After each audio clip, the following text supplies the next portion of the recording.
What's up, soldiers? Your boy Chris here, CaribbeanPod.com vibes, and up in the kitchen as usual. I had a request for a vegetarian pasta dish.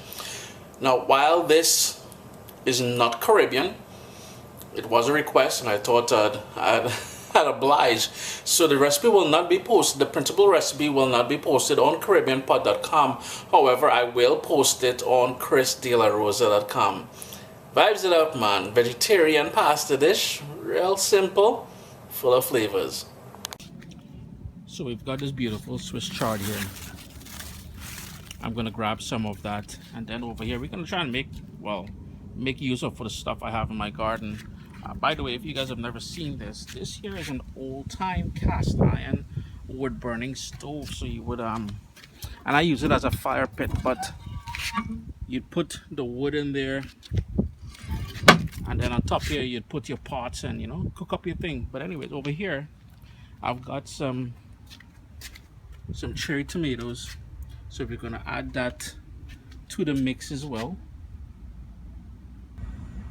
And over here in my pepper patch, well, down inside there, you can see some nice Scotch bonnet peppers just coming up. But I have here some of my favorite little ones. And these are called white habaneros. You can see them all in there. I'm just going to grab a couple of those because I know for a fact I don't have any chili flakes inside. So we're going to employ the use of that as well. So the first thing we want to do is to wash and trim each leaf individually. Because again, you don't want dirt in your food, right? I'm just going to, where I broke it off from the ground there, I'm just cutting that off. And I'm going to use the stems and everything because with Swiss chard is very tender. However, if you don't want to do that, you can cut off the white part of the stems here and discard it. But you want to make sure the leaves have no blemishes or holes or anything. And right now I have the water boiling for my my pasta. So this is a great meal to cook on a weeknight. You come home, you're tired, but you're still looking for something nice to eat. The time it takes to cook the pasta, the entire dish is done. I kid you not, because this thing comes together in about what, 8 minutes or so. I have the tomatoes I picked back there. I'm just going to give them a rinse as well too. And then we're going to chop everything up and get ready to assemble the dish. For some good flavor, I'm going to go and start off with a couple cloves of garlic. And I'm just going to trim off the top here. And I think it was in Goodfellas, I think it was the movie. They talked about thinly sliced garlic, and for this dish I really like thinly sliced garlic. So paper thin. And you will notice I'm not putting the garlic down on the board and cutting it that way. I am more efficient doing it this way. I guess my years of peeling mango and all that stuff done on the islands. But you can notice how thin I'm going here. As my pasta cooks and my saucepan is coming up to temperature, just quickly show you what we're doing with the Swiss chard. Just going to cut the stems, and all I want to do here is cut it very thin, maybe about 1/4 centimeter or so. I'll just quickly show you what I got going on here. And with the leaves themselves, what we're going to do is sort of roll it like so, and again into ribbons this time. Same sort of idea. About this time I'm doing about 1/2 centimeter with the leaves because they tend to wilt down and it's not as tough as the stems.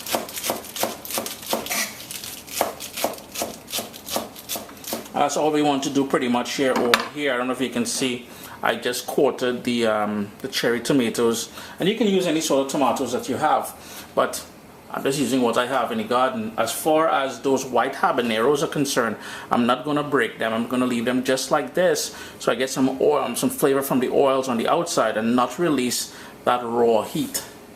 Here I have my fusilli pasta, and you can use any pasta you like. Coming up to a boil here, it's boiling. I don't use salted water, but I would recommend using salted water. The reason why I don't use salted water anymore is because I'm cutting back on the amount of salt that I use. But let that cook, and then we're going to move over here now to the saucepan. I have it on a low heat. I'm going to go in with a good dose of olive oil, maybe about 2 tablespoons of olive oil. And because the pan was already warm, I'm going to go in with the thinly sliced garlic. Just going to move that around a little bit.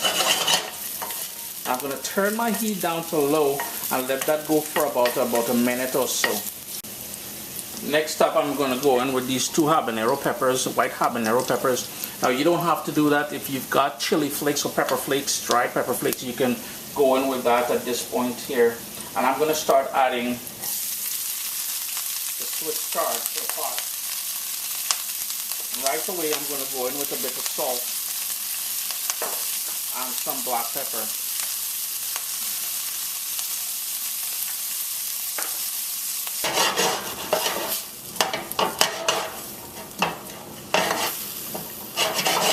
Here's where I'm going to turn up my heat now to medium to help that Swiss chard wilt down a bit. And I'm going to go in with all that diced up tomato. And these are nice and sweet because I usually snack on them when I'm reading in the backyard. So I know they're nice and sweet. But if they're not, if you have tart tomatoes, sometimes you end up with tart tomatoes. You can go in here with a little bit of brown sugar if you wanted. And the other thing I would recommend doing if you want to add a spice to this, you can go in with a pinch of nutmeg. So the time it took the pasta to cook the pasta is done cooked. This part, this element of it is done. What I would recommend doing is, remember that pepper we started off with? Well, there are 2 of them in there. Fish them out. You don't want people getting a little surprise. I mean, that'll be a wicked surprise, man. All we would do now is add that pasta to there and give everything a good mix. I would toss it, but you know what? I just cleaned the stove and I didn't feel like cleaning up a dirty stove again. So Chris here, CaribbeanPot.com, not a Caribbean dish. If you want, you can add some cheese to this. I'm keeping this not only vegetarian but vegan, so I'm not adding any cheese. So your favorite Romano or your any sort of cheese that you like, a Parmesan or something.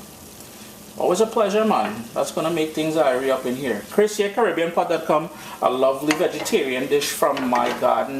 Remember to check the ingredients on your pasta in case there are eggs in the pasta, in case you're making this fully vegan. Do give the video the thumbs up and bless up, what I say.